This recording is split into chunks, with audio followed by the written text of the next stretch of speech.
Et si je te disais que pour réussir en 2025, cela ne dépendra pas seulement uniquement de tes efforts, mais également de la manière dont tu vas prendre soin de toi. C'est une stratégie essentielle qui te permettra de pouvoir atteindre tes objectifs en 2025.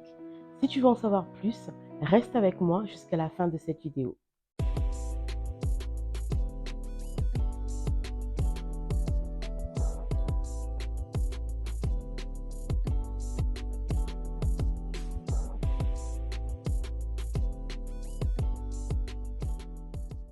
Je suis Jessica, je suis passionnée par la réussite, par le développement personnel. Sur cette chaîne, nous parlons de motivation, nous parlons de finances, nous parlons d'immobilier. L'objectif, c'est de pouvoir t'accompagner à t'aligner avec tes valeurs et à te permettre de vivre la vie que tu mérites. Alors, si tu n'es pas encore abonné, n'hésite pas à t'abonner, n'hésite pas également à partager avec tes proches parce que ces informations peuvent également servir à tes proches. Et surtout, active la cloche de notification parce que chaque semaine, nous partageons des vidéos inspirantes, des vidéos concrètes afin de pouvoir t'aider à avancer tous les jours, un pas après l'autre. Alors, reste bien avec moi jusqu'à la fin de cette vidéo. Prendre soin de soi, c'est recharger ses batteries. Parce que ton corps, c'est l'élément dans lequel tu peux vivre. C'est l'élément dans lequel tu peux te ressourcer, tu peux te dépasser. Dimron dit que le corps et ton esprit est le seul endroit où tu peux réellement vivre. L'endroit où tu peux te ressourcer, c'est en toi, c'est dans ton corps. Donc c'est important de pouvoir s'arrêter, important de pouvoir s'arrêter à un moment donné dans le brouhaha de nos pensées, le brouhaha de nos activités et de se questionner si réellement je prends le temps de m'écouter et si réellement je prends le temps de prendre soin de moi. Ce que moi je peux te conseiller, c'est de vraiment prendre des temps de silence, des temps de tranquillité, des moments qui sont des moments pour toi uniquement, mais toi et ton toi intérieur. Des moments où tu arrives à faire taire toutes les voix, parce que toute la journée, nous sommes exposés à des voix qui sont des voix extérieures et qui vont également influencer, impacter notre manière de penser. Donc, moi, je te conseille de pouvoir prendre le temps du calme, le temps de la méditation. Ça peut être au tout début de ta journée, le matin quand tu te réveilles, prends simplement le temps de méditer, le temps d'être calme, le temps de pouvoir un petit peu écouter ta voix intérieure, écouter ce qui se passe à l'intérieur de toi. C'est un moment qui est très important parce qu'il va te permettre de pouvoir te ressourcer. Il va aussi te permettre de pouvoir réduire le stress. Parce qu'il faut savoir que la méditation calme ton esprit en réduisant le bruit mental. Tu peux te concentrer sur ce qui compte réellement. Quand tu veux prendre une décision importante dans ta vie, tu vas avoir plusieurs voix parce que souvent tu vas consulter des personnes, tu vas écouter des vidéos ou tu vas lire des livres, tu vas être soumis à d'autres voix qui ne sont pas ta voix à toi. Mais pour des décisions importantes ou même simplement pour la planification de ta vie, moi je t'invite à pouvoir t'arrêter et à écouter la voix intérieure qui est en toi. Et ça, pour que ça fonctionne, il faut que tu restes calme. Prends le temps le matin de la méditation. Prends 5 minutes, prends 10 minutes, prends un quart d'heure. Reste calme. Essaye de faire taire toutes les autres voix et de pouvoir entendre ta voix, la voix intérieure, celle qui est à l'intérieur de toi et qui va pouvoir également te guider et t'orienter sur ce que tu dois faire. Ça te permet aussi de pouvoir avoir une clarté mentale. Prendre ce temps, comme j'ai dit, 5 ou 15 minutes par jour, de pouvoir faire taire les autres voix, de pouvoir respirer, de pouvoir méditer. Tu peux méditer la Bible pour ceux qui sont chrétiens ou méditer un autre livre pour ceux qui ne le sont pas, mais prends le temps de pouvoir méditer. Ça va t'aider à pouvoir avoir une clarté mentale. Ça va t'aider à pouvoir organiser tes pensées. Elles vont pouvoir être plus claires et ça va pouvoir t'aider à mieux structurer tes objectifs. Comme je disais, les objectifs ne sont pas figés. Si tu réalises qu'ils ne sont pas atteignables, qu'ils ne sont pas spécifiques, qu'ils ont été trop évalués, surévalués ou sous-évalués, tu peux les redéfinir. Mais pour tout ça, tu as besoin d'être dans un endroit, dans un espace calme, afin de pouvoir avoir une clarté mentale. Ensuite, ça va t'aider aussi à pouvoir tenir en termes de discipline. Comme tu le sais, pour pouvoir avancer, pour pouvoir atteindre tes objectifs, tu auras besoin de discipline. Mais la discipline est un effort que tu t'imposes à toi-même. Tu t'imposes à toi-même d'être discipliné, de pouvoir faire les choses avec rigueur.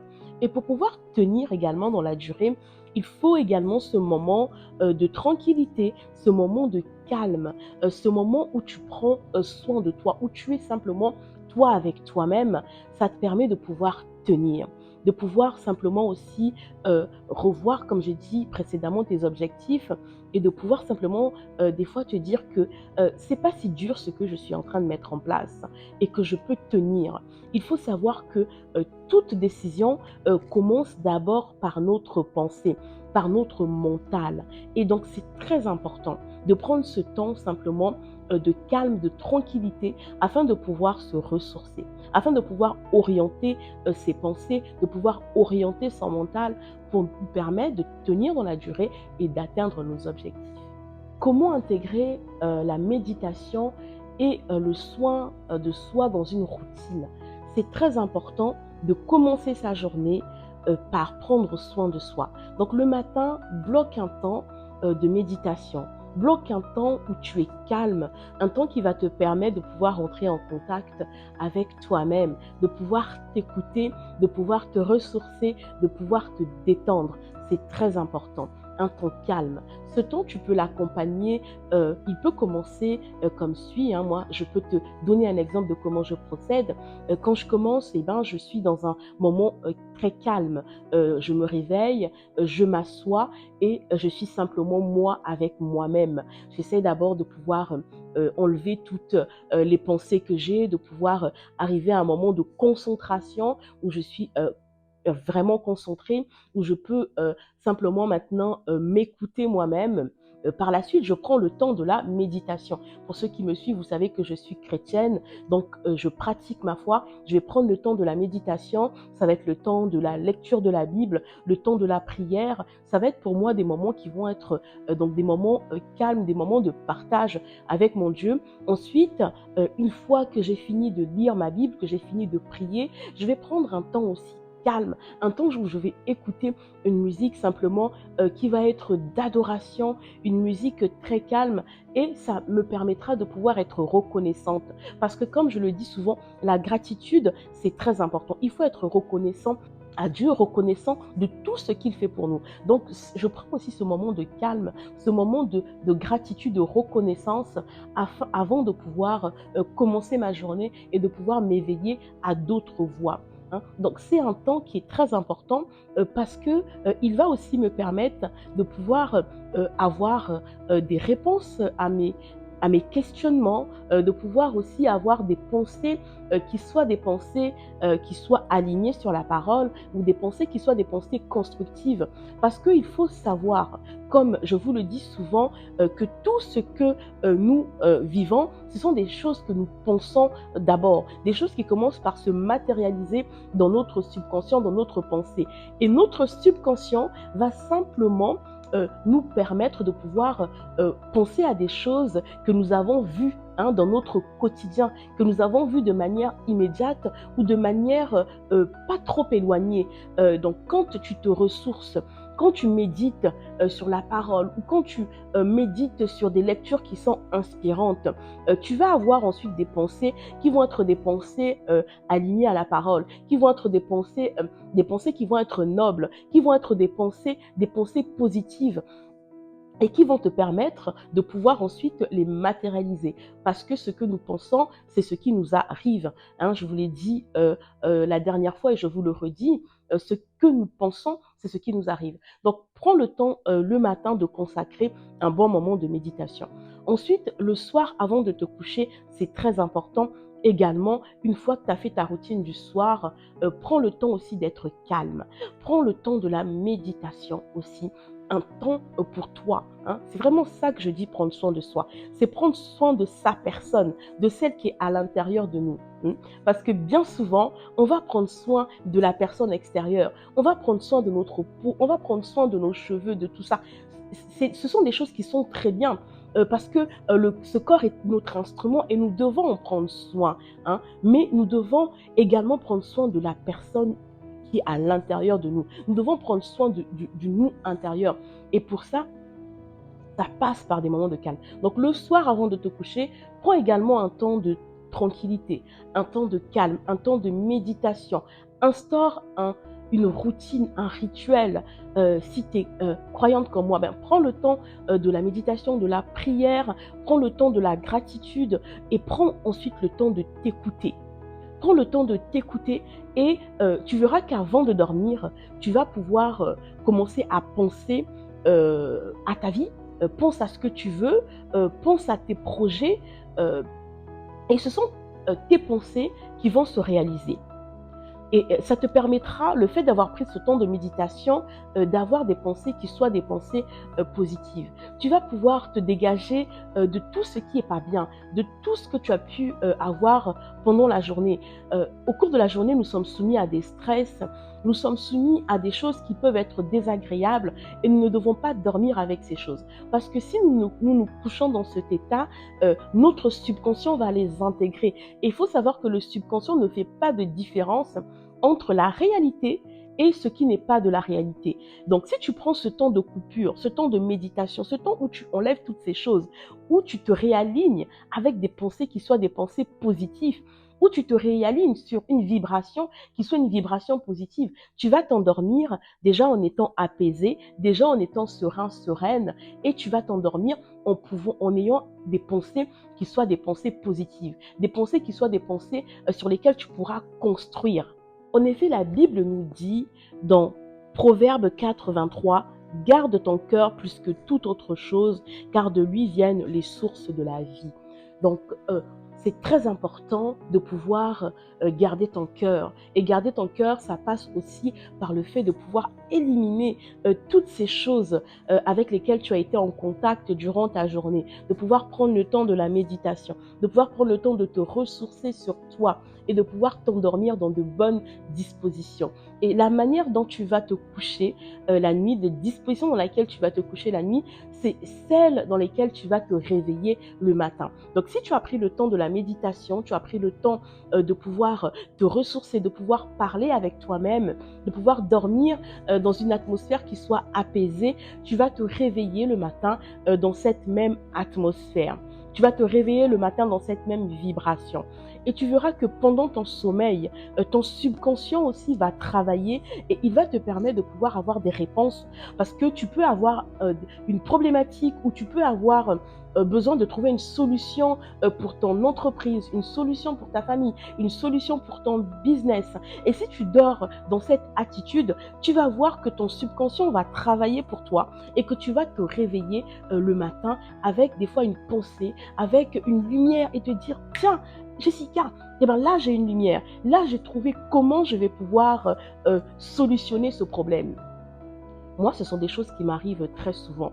Souvent, les solutions à mes problèmes ou simplement les réponses à mes questions me viennent dans ces moments-là. Une fois que j'ai pris ce temps calme, ce temps de méditation, je vais m'endormir et je vais me réveiller le matin avec une solution. Et là, je vais dire à mes proches, à mon mari, tiens, regarde, je vais te proposer cette solution au problème sur lequel nous avons échangé. Et là, il va me dire, mais Jessica, tu as toujours une étincelle, une lumière qui te vient. Et ben mon secret, hein, je vous le partage aujourd'hui, c'est celui-là, c'est de pouvoir dormir dans de bonnes dispositions. J'ai échangé la dernière fois avec Marie Tecker, la CEO donc de Marie Tecker, qui me disait tu as toujours une réponse à toutes mes questions. Comment ça se fait que quand je te pose une question sur les finances, tu me réponds. Quand je te pose une question sur l'immobilier, tu me réponds. Et quand tu me poses une question sur le soin, tu me réponds. Mais quel est vraiment ton domaine, Jessica? Comment tu fais? Quel est ton secret? Et je lui ai dit, mon secret, c'est simplement dans le calme, hein, parce que dans le calme, dans cette tranquillité, eh ben, on arrive à avoir des réponses. Donc, ne soyez pas pressés à donner des fois une réponse. Prenez ce temps de la méditation quand vous êtes consulté, quand vous avez un problème important, et je vous assure que la réponse, elle va vous venir. Elle va vous revenir de l'intérieur de vous, elle va vous venir de Dieu pour ceux qui sont chrétiens, elles vont vous venir de votre esprit, mais forcément, il va y avoir une réponse qui va vous venir et une réponse qui va être une réponse de sagesse. Alors, si tu ne pratiques pas déjà la méditation, si tu ne t'arrêtes pas sur toi en te disant comment je peux prendre soin de moi, du moi intérieur, je t'invite à commencer aujourd'hui à introduire ça dans ta routine, à prendre des moments où tu t'arrêtes sur toi et où tu prends soin de toi, où tu t'écoutes. Et je t'assure que ça va te permettre de pouvoir avancer plus rapidement. Ce n'est pas du temps perdu. Ne te lève pas tout d'un coup et ne commence pas tes activités, ne commence pas ton sport directement. Prends le temps d'abord pour toi et tu vas voir que ça va pouvoir améliorer tes résultats, que ça te donnera également la réponse à tes problèmes et que ça te permettra de pouvoir avancer. Alors pour conclure, je voudrais simplement te dire que pour réussir en 2025, on va te dire beaucoup de choses. On va te parler d'objectifs. On va te parler de méthodes miracles. On va te parler de business miracle. On va te parler de beaucoup de choses. Mais moi, j'ai envie de te dire aujourd'hui que pour réussir en 2025, il faut que tu puisses t'arrêter sur toi. Il faut que tu puisses t'arrêter sur ta personne et que tu puisses euh, prendre soin de toi. Parce que bien souvent, on va attendre que cela vienne des autres, que d'autres personnes puissent prendre soin de nous. Mais nous sommes, nous, responsables de ce corps, responsables de cette vie que Dieu nous a donnée. Alors, arrête-toi et mets en place une routine qui va te permettre de pouvoir te concentrer, qui va te permettre de pouvoir te retrouver toi et toi-même. Et je t'assure que ça te permettra de pouvoir avancer plus vite et de pouvoir atteindre tes objectifs. Alors, si cette vidéo t'a plu, si cette vidéo t'a apporté quelque chose, n'hésite pas à liker, n'hésite pas à la partager parce qu'elle peut servir à l'un de tes proches et n'hésite pas également à nous questionner en commentaire. Si tu as un commentaire, si tu as une remarque, nous sommes disponibles. Mon équipe et moi sommes disponibles pour te répondre et de pouvoir t'accompagner au besoin. Alors, je te dis à très bientôt sur Mon Plein Potentiel.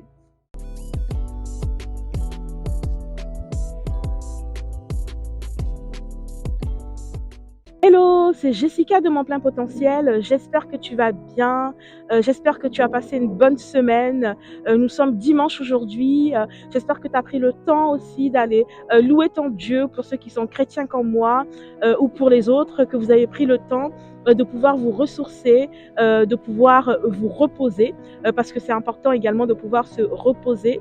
Cette semaine, je continue sur ma lancée sur l'importance de pouvoir prendre soin de soi. Je reviens sur cette thématique que j'ai abordée en milieu de semaine pour vous dire qu'il est très important de s'arrêter et de prendre soin de soi. C'est important dans le monde dans lequel nous vivons, qui est un monde bruyant, qui est un monde dans lequel nous avons beaucoup de choses à faire pour ceux qui sont dans la vie active. Euh, il est nécessaire de pouvoir s'arrêter. Il est nécessaire de prendre des temps de méditation, de prendre des temps de concentration, de prendre des temps où vous êtes simplement vous avec vous-même.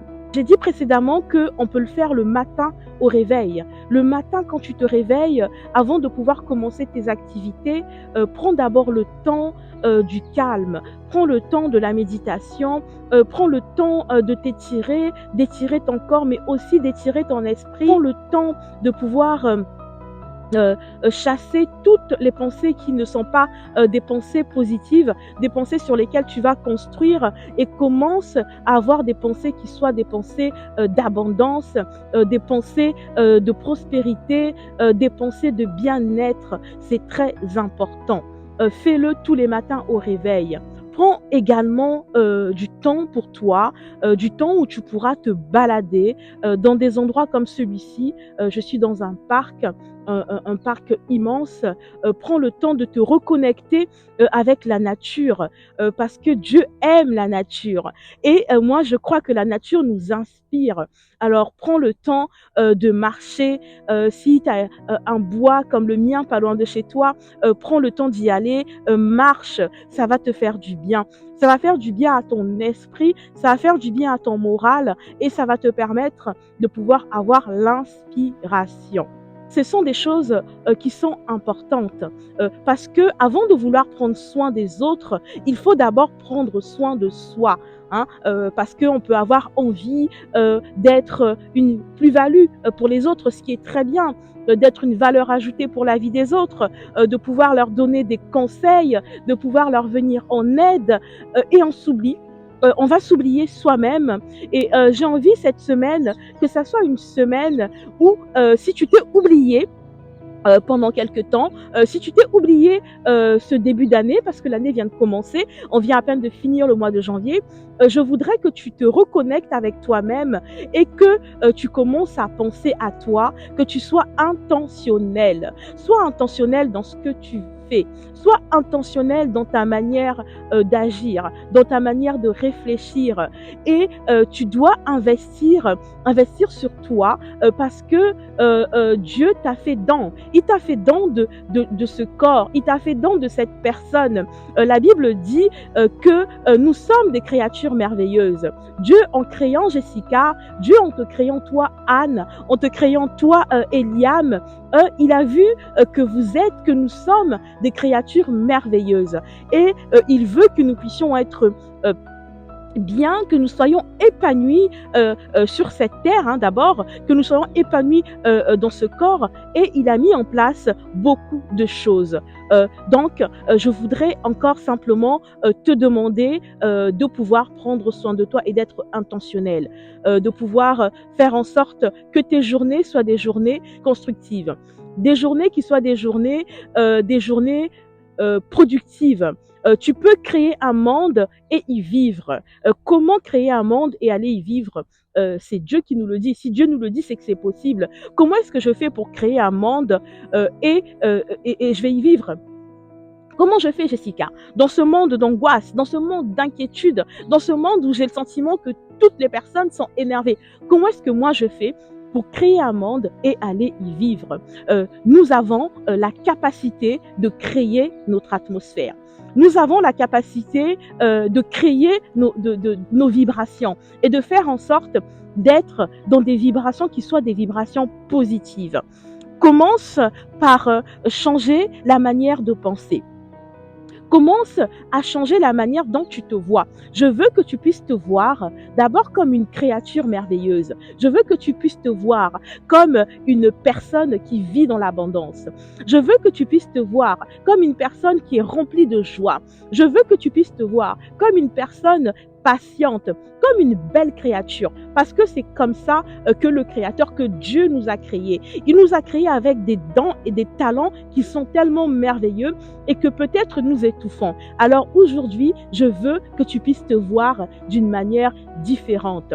Et si tu changes ta manière de te voir, si tu te vois comme une personne merveilleuse, comme une personne qui vit dans l'abondance, comme une belle personne, ça va déjà, au niveau de ton mental, t'emmener à avoir une autre représentation. Si tu te vois comme une personne joyeuse, même si tu as le sentiment d'être un petit peu triste, tu n'as pas besoin de pouvoir entretenir ce sentiment. Tu te mets dans un moment de joie et tu commences à chanter, ou tu commences à danser ou à louer le Seigneur pour ceux qui sont chrétiens. Tu peux changer d'atmosphère, changer de vibration dans laquelle tu te trouves. Donc tu peux créer un monde et aller y vivre. Créer un monde, c'est simplement changer l'atmosphère autour de toi, changer l'atmosphère dans ta maison, pour ceux qui ont des familles, vous pouvez faire en sorte que dans votre famille, qu'il puisse y avoir une atmosphère de joie, qu'il puisse y avoir une atmosphère de partage, une atmosphère d'échange. Et ça, c'est des choses que vous pouvez créer. On me racontait dernièrement que un père de famille qui était assez grognon, qui se réveillait souvent le matin et il était souvent de mauvaise humeur. Il va se réveiller sans raison apparente, mais il va répondre à peine à sa femme, à peine à ses enfants. Et dans cette maison, il y avait tout le temps une atmosphère qui était pesante, une atmosphère qui était lourde. Et lui ne comprenait pas. Il disait, mais vous, dans cette famille, vous êtes tout le temps grognon, vous boudez tout le temps. Et ça me donne même pas envie de rester là avec vous. Et après le travail, il partait. Il partait parce qu'il avait le sentiment que chez lui, il y avait quelque chose qui n'allait pas. Et puis un jour, ils ont reçu la visite d'un de leurs amis qui est resté quelques jours. Et c'était un ami qui était rempli de joie, qui était rempli de peps, qui se réveillait le matin, toujours dans la bonne humeur, toujours avec une parole qui égayait la famille, toujours avec une blague. Et pendant tout son séjour, la famille a vécu dans une atmosphère qui était complètement différente. Et les enfants étaient très contents. Ils disaient, mais on, notre maison est gaie et on apprécie être dans ce type d'atmosphère. Et au moment où cet ami partait, il prend son ami dans un coin et il lui dit mon cher ami, tu sais que je t'aime beaucoup, tu as une famille merveilleuse, une femme merveilleuse, des enfants merveilleux. Il lui dit oh oui, mais c'est parce que tu es là, hein. Quand tu n'es pas là, tu vas les voir, hein. Ma femme elle va râler, mes enfants ils vont être grognants, ça va, tu les connais pas, tu les as vus sur leur meilleur jour. Et là, il dira, non, je vais te donner un conseil d'ami, parce que ça fait longtemps qu'on se connaît. Quand je vais partir, euh, essaye, euh, essaye en te réveillant tous les matins d'insulfer la joie dans ta famille. Insuffle la joie, comme on a pu le faire, et toujours des paroles qui soient des paroles gentilles, et des paroles douces envers tes enfants, et des paroles tendres envers ta femme. Et tu vas voir, parce que ce que tu sèmes, c'est ce que tu récoltes. Nous, les êtres humains, nous sommes comme la terre. Si aujourd'hui tu plantes des haricots, tu ne vas pas récolter des carottes. Tu vas récolter ce que tu vas semer. Et cet homme a pris le conseil de son ami parce qu'il avait apprécié vivre dans cette atmosphère avec sa famille. Il a pris ce conseil au sérieux et aujourd'hui c'est une famille qui est remplie de joie, qui est remplie d'amour, qui est remplie de tendresse et où on passe des moments agréables quand on va les voir. Ils ont changé leur atmosphère et c'est ça créer un monde. Vous êtes en capacité de créer un monde et d'y vivre. Quel monde est-ce que tu veux créer? Dans quel type de monde est-ce que tu veux vivre? Je vais aussi te parler de la possibilité de changer la manière de voir sa situation. Peut-être qu'aujourd'hui, tu passes par une situation difficile. Sur le plan des finances, tu as du mal à boucler tes fins de mois. Il y a des factures qui ne sont pas payées. C'est la réalité dans laquelle tu vis. Mais j'ai envie de te dire que commence à penser abondance. Pense abondance. Parce que nous sommes dans un monde d'abondance. Dieu a mis dans ce monde plein de richesses. Et les richesses qui ont été mises dans ce monde, elles sont aussi pour toi. Mais tout commence par la manière dont tu vas penser. La manière dont tu vas voir les choses. Donc, commence par penser abondance. Ne dis plus comment je vais faire pour payer, comment je vais faire pour m'en sortir. Je veux que tu puisses avoir des déclarations qui soient des déclarations positives. Je suis riche. Pense que tu es riche. Commence à changer ta mentalité. Commence à changer ta manière de voir. Et tu vas voir que les choses vont s'aligner. Pense des pensées d'abondance. Pense des pensées de richesse. Pour terminer, je veux te dire que c'est hyper important que tu puisses nourrir ton esprit. C'est important que tu prennes le temps de te former. Quand on finit le cursus scolaire, cela ne veut pas dire que notre formation est finie. Tu peux apprendre aujourd'hui tout ce dont tu as besoin d'apprendre. On est dans une période où la connaissance a augmenté. Qu'est-ce que tu as envie d'apprendre? Qu'est-ce que tu veux apprendre? Tu veux apprendre un petit peu de comptabilité pour mieux gérer ton business? C'est possible. Alors, forme-toi. Tu veux apprendre à mieux parler? C'est possible, forme-toi. Nous sommes dans un monde de toutes les possibilités. Et donc, je veux simplement t'encourager à te former, t'encourager à apprendre, t'encourager à aller chercher l'information et aussi à t'entourer. Il faut que tu t'entoures des personnes intelligentes. Tu n'as pas besoin de savoir tout faire. Tu n'as pas besoin d'être fiscaliste, tu n'as pas besoin d'être comptable, tu n'as pas besoin d'être conférencière, tu n'as pas besoin d'être banquier, mais tu peux t'entourer de toutes ces personnes, de toutes ces ressources et ça te permettra de pouvoir avancer. Tu n'es pas obligé de faire tout seul, tu peux te faire aider. Aujourd'hui, je voulais simplement revenir sur ces points que j'ai déjà abordés dans plusieurs de mes vidéos, mais qui sont des points importants, qui sont des points sur lesquels tu dois t'arrêter les uns après les autres, lesquels tu dois méditer et tu dois commencer à te mettre en mouvement. Je suis Jessica, je suis passionnée de développement personnel. Sur ma chaîne, nous parlons de finances, nous parlons d'immobilier, nous parlons de développement et l'objectif, c'est de pouvoir avancer ensemble un jour à la fois, un pas après l'autre. Le but, c'est de pouvoir t'aider à arriver à atteindre tes objectifs et surtout à vivre la vie que tu mérites. Alors, je te dis à très bientôt sur mon plein potentiel. Si tu t'es pas encore abonné, je t'invite à t'abonner, à activer la cloche de notification parce que chaque semaine, nous publions des vidéos inspirantes. Mais je t'invite aussi à laisser tes questions en commentaire parce que mon équipe et moi, nous sommes disponibles, nous sommes disposés pour répondre à toutes tes questions. Je te dis à très bientôt.